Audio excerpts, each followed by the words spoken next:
So ayan guys, magluluto tayo ngayon ng sari-saring gulay. Yung pangpakbit. Nabili ko kanina sa Talipapa. Ayan. Simple-simple lang guys. Lalagyan natin itong special nating dayok na nabili ko sa Labason, Zamboanga del Norte. Ayan. Pabilisan lang to guys.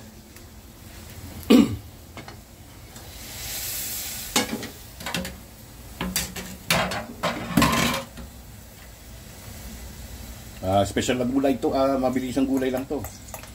Mantika. Paspasan lang to.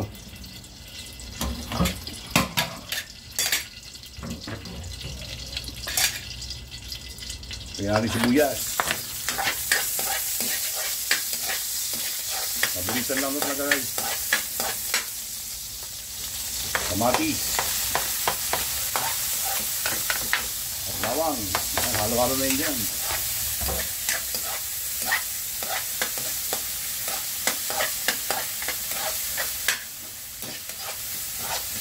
Mabilisang gisa lang ito. Siyempre unahin natin itong gisahin. Itong kalabasa at medyo may tigas-tigas. Kasan lang yan.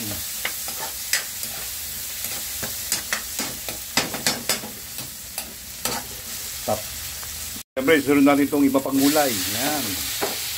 Napakasustansya mga gulay yan guys.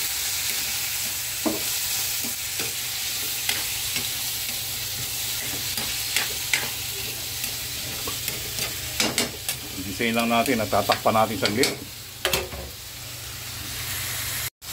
At syempre lagyan natin itong dayok, yung bituka ng tuna. Parang rin to guys, parang bagoong isda. Yan, spicy po yung nabili ko. Nabili ko po yan sa Labason, Zamboanga del Norte. Haluin na natin. Hindi na tayo galagdag natin guys kasi may asin na yung dayok, baka mapaalat tayo guys, kaya kakain tayo ngayon ng healthy, so wag na tayo magdagdag ng asin. Siyempre takpan muna natin para mabilis kumulo. Pagkatapos ng 1 minuto, haluin natin para ma-absorb yung dayok. Hindi natin yung overcook guys yung mga gulay kasi mas masarap siya pagka medyo crunchy, mga gulay. Tulutuin na natin ng konting talong ha. Ayan. At dinagdagan ko lang ng paminta. Ayun na, luto na yan.